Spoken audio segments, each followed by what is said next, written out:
This presentation will cover the mystery of Grand Duchess Anastasia Romanov. What happened to her? Did she die? Did she survive? Her story and the conspiracy theories surrounding what happened to her.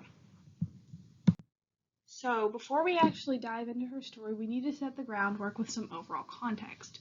One of the most important things to keep in mind is family relationships among Europe's ruling class at this point in time. And by this point in time, I mean 1914 onward to about 1920 or so. So, King George V of England was cousin to Tsar Nicholas II of Russia. And Tsar Nicholas II of Russia was married to Empress Alexandra, who was originally from Germany. So she was actually cousin to Kaiser Wilhelm II of Germany, who was also cousin to Tsar Nicholas. And of course, Tsar Nicholas and Empress Alexandra were the father and mother of Grand Duchess Anastasia.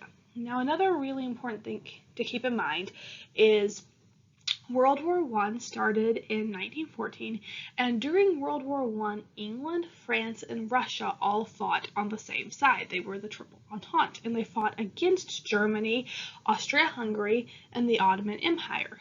Now, up to the point of the Russian Revolution in 1917, Russia and Germany were enemies. They were warring against each other. This is very important to keep in mind, while Russia and England and France were all allies. Now, Anastasia's story doesn't actually start with her supposed murder on July 17th of 1918 in Yekaterinburg. It doesn't even start with the Tsar's abdication and the imperial family being placed under house arrest. The gears were really set in motion from the beginning of Tsar Nicholas II becoming Tsar of Russia, because he stepped into a very precarious political situation in Russia. Enlightenment era ideals had been seeping into Russia for decades, and the people of Russia, who for a long time had been very subservient to the Tsars and to the autocracy, were starting to get ideas about freedom, about owning their own land, about democracy, about being represented in the government, about not being ruled by a monarch. And Tsar Nicholas harbored very old-fashioned, very traditional ideas about the divine right of kings or czars, about how he was the mouthpiece of God for the Russian people, about how he and he alone should rule Russia. And he really was inflexible in these views and unwilling to move forward and to listen to what the people of Russia wanted and to work with them to create that. And so this inflexibility created a lot of tension in Russia and a lot of resentment, and made Tsar Nicholas and his wife and their entire family very unpopular. In fact, in 1905, there was even a revolution, a revolution before the revolution in 1917, because Tsar Nicholas was so unpopular. And then World War I was really the straw that broke the camel's back, because the Russian men, the people of Russia's brothers and fathers and husbands were going out and they were dying in the war. Russia kept suffering military defeats at the hands of the Germans. And all of these issues in the war were causing issues back at home in Russia. People were starving. The economy was really, really suffering. And Tsar Nicholas just didn't have the chops to deal with this situation. And so in February 1917, the people of Russia had had enough, and they revolted. And the Tsar, in an effort to stop Russia from breaking into all-out war, civil war revolution, abdicated his throne in March 1917. And the new provisional government that took over put the Romanovs under house arrest at their palace in Tsarskoye Selo in an effort to protect them from mobs who wanted to hurt them or even kill them. Then, later in 1917, I believe it was in the autumn of 1917, the Romanovs were moved from their palace that was near St. Petersburg all the way to Tobolsk, which was far, far away, very isolated, very much in the middle of nowhere. And then in the spring of 1918, they were moved to Yekaterinburg, which was a very, very red city, a city filled with Bolshevik fervor that was located in the Ural Mountains, because at this point in time, the Bolsheviks had taken over. They had overthrown the provisional government, and so they were actually the ones that moved the Romanovs to Yekaterinburg. And in Yekaterinburg, the Romanovs stayed at the Ipatiev house, more ominously known as the House of Special Purpose. And on the left here, you can see the Ipatiev house before the Romanovs came, and on the right, you can see the Ipatiev house after the Romanovs came. This was a much stricter house arrest than what they were used to. The windows were boarded up. They weren't allowed to leave the house except if they were being guarded. There were guards all around them 24/7. There was a stockade. So this was a much, much stricter house arrest than what they were used to under this new Bolshevik regime. And then on July 17th, 1918, all the family and their servants who were living with them were woken up around 1 a.m. So in the middle of the night, they were taken down to the basement of the Ipatiev house, and they were all murdered. And then the bodies were loaded into a truck, and they were taken out to the nearby Koptyaki forest where they were all buried. And just a few days after this happened, the White Army, the anti-Bolshevik forces, actually took Yekaterinburg back from the Bolsheviks. And they went to the Ipatiev house. They saw some blood in the basement. They went out to the Koptyaki forest, and they found some burned articles of clothing and some other personal items that they presumed had belonged to the Romanovs and their servants. And so, going off the hypothesis that they were dead, they actually started an investigation to try to find the bodies of the Romanovs, but they never did.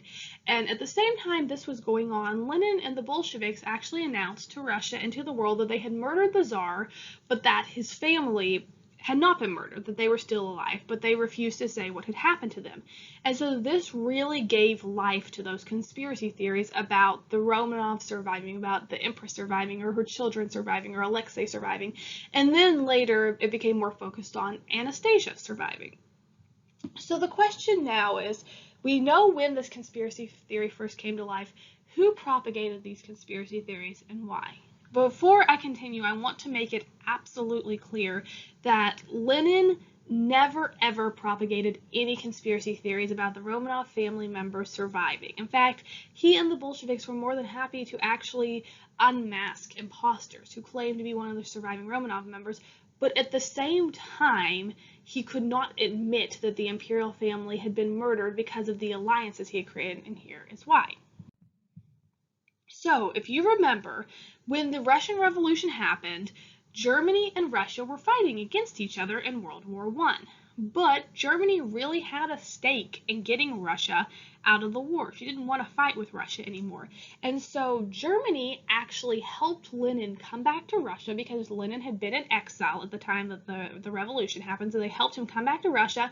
And then they actually paid for a lot of his activities and for a lot of what the Bolsheviks were doing because they were hoping that a civil war or just really any internal strife in Russia would cause Russia to pull out of World War I. And that is exactly what happened. Russia had to pull out of World War I because of the Russian Revolution, which was great. And then in addition to that, in March 1918, Lenin signed the Treaty of Brest-Litovsk with Germany, which guaranteed peace and even a tenuous alliance. So at this point in time, Lenin was kind of allied with Germany and was getting Germany's money to fund his cause. But, if you remember, Kaiser Wilhelm of Germany was also related to Empress Alexandra, and he was very worried about his cousin. Lenin had sent an ambassador to Germany to kind of cultivate a relationship with the Kaiser, and the Kaiser kept asking him what happened to Empress Alexandra and her family. Is she all right? Is she alive? And Lenin and the ambassador just refused to tell him, because if the Kaiser had known that his cousin had been murdered, that her family had been murdered, it really could have ended the alliance that the Bolsheviks had with Germany and could have even led to an all-out war again. So it was really important for Lenin to keep it quiet what had happened to make sure the Kaiser didn't know.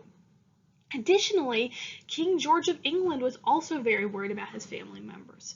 When the Tsar had first abdicated, he had wanted to grant the imperial family asylum, and in fact, he had granted the imperial family asylum. But the people of Britain really, really hated the Empress. They thought she was a German spy, and they were very outraged by this, and so he rescinded his offer of asylum and just kind of left them hanging. But he was still very worried about them. He still wanted them to be safe and to be alive, and so if he had found out they had been murdered, it really could have affected how he reacted as well. England and France already had a stake in seeing Lenin defeated. In fact, England and France were also funding Russian people. They were funding the anti-Bolshevik White Army in the hopes that the White Army would defeat the Bolsheviks and that Russia could re-enter World War I on the Allied side. But if King George had found out that the imperial family had been murdered, then this antagonism against the Bolsheviks and the support of the White Army could have taken on a very personal note. It could have become a lot more about defeating Lenin for revenge or whatnot. Of course, we can't know how it would have played out if Lenin has told the world that he murdered the imperial family, but it definitely would not have gone well for him and for his alliances and for the success of the Bolsheviks. And so for the Bolsheviks to succeed and for him to create the Russia that he really wanted to see, Lenin had to walk this very fine line and keep everybody from knowing about what had happened to the imperial family. Now, Russian immigrants were really the ones who propagated the conspiracy theories, and Russian immigrants were Russians, who had fled Russia to escape the Bolshevik regime, and they were now living in communities in Berlin and Paris and whatnot. But they were very connected to the past. They refused to admit that Imperial Russia was gone, that the imperial family was gone, that the autocracy was not coming back, that they probably weren't going to be able to return to their homelands.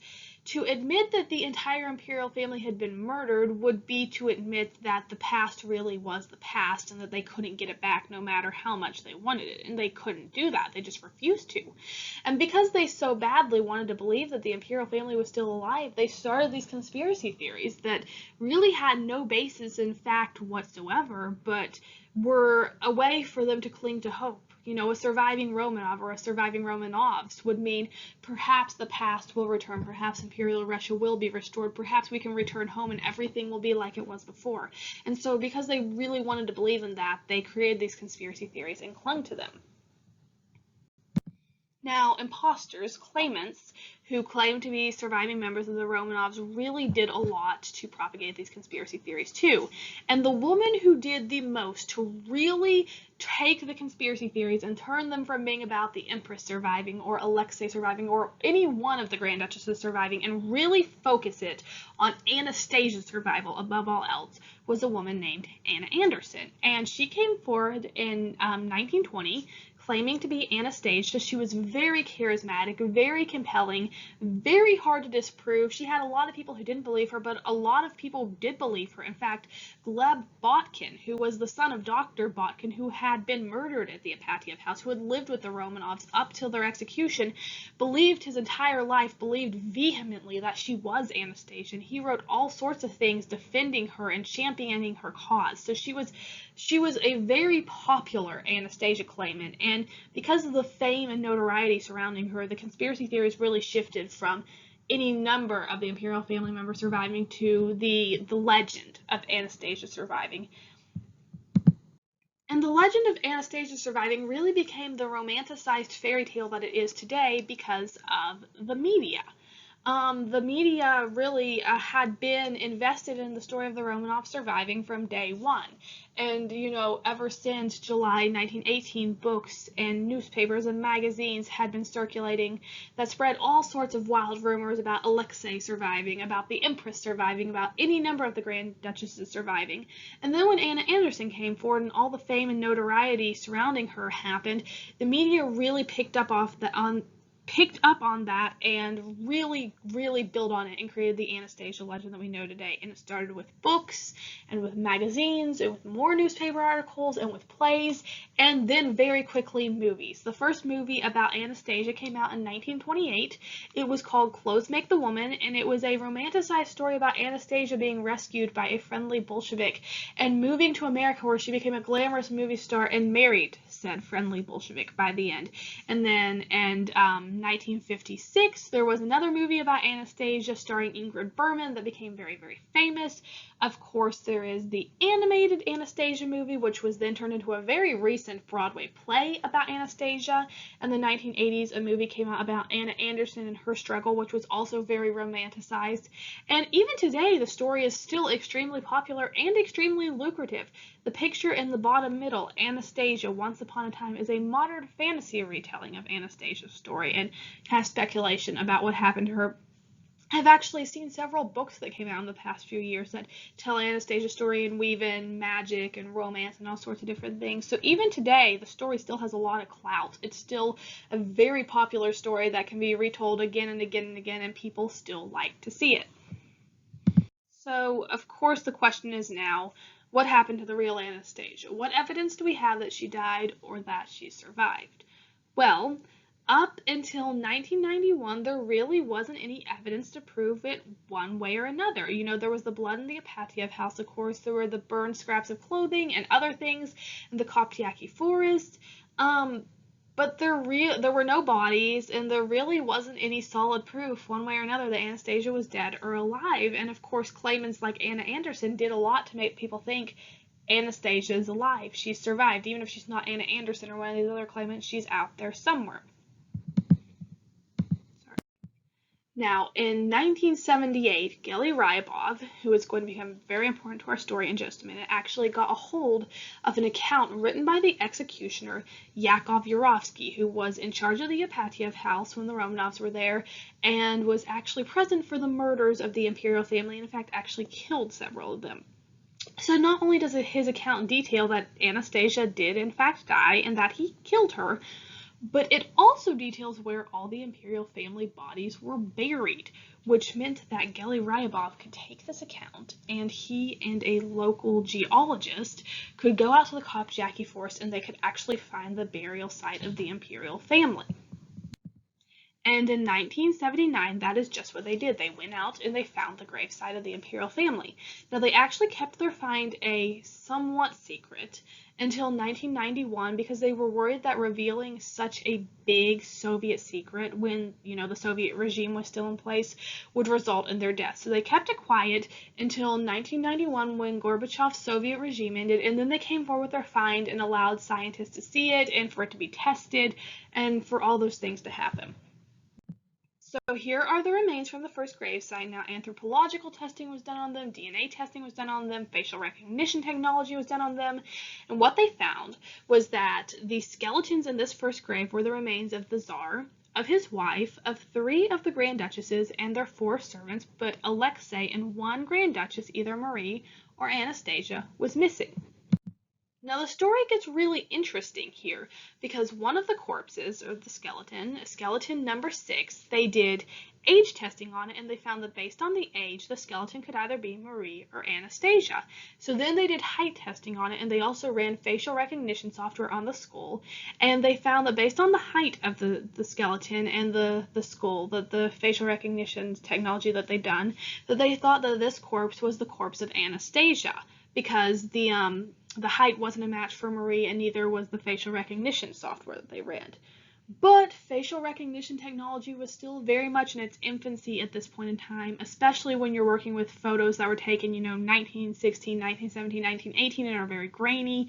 So this was a very widely disputed find. All right. Additionally, DNA controversy started almost immediately. First, there was Tatsuo Nage, a Japanese scientist who claimed that the DNA identification done on the corpse that was supposed to be the Tsar's was incorrect, and so he did his own DNA testing. Now, his work was never peer-reviewed, it was never published, and the DNA samples he used for his testing were very clearly contaminated, so he was easily rebutted. Less easily rebutted, however, was Dr. Alec Knight, who was a senior researcher at Stanford University, and he claimed that in DNA as old and as degraded as the DNA found in the Romanov corpses, that you couldn't sequence it and get a string of amplicons as long as these scientists did. And this is actually a very valid claim. In fact, Michael Coble, who did DNA testing on some of the later remains found, even admitted that it was remarkable for the mitochondrial DNA to be able to be sequenced and yield such a long and, very well preserved chain of amplicons and to get such a great result from the DNA. And so it was very unusual, but the work that the scientists did here has been extensively peer-reviewed and verified by exemplary scientists and forensic laboratories around the world, so we can say with a great degree of certainty that the findings here are correct, that these are the remains of the royal family. Now, in 2007, a second gravesite was found about 70 meters away from the first gravesite, and this gravesite contained 44 charred bone and teeth fragments. So, forensic anthropologist Anthony Falsetti and Dr. Michael Coble came in and did tests on these bone fragments and investigated some other things to determine if these were in fact the remains of Alexei and Anastasia, and if the mysteries could be laid to rest. One of the tests Anthony Falsetti actually did was he wanted to debunk one of the biggest pieces of lore surrounding the Anastasia legend, and that was that the Grand Duchesses had sewn jewels into their corsets, all the Romanov family jewels, and because the jewels were sewn into their corsets, when they were being shot by the Bolsheviks, the bullets actually bounced off their corsets. The corsets acted like quasi-bulletproof vests.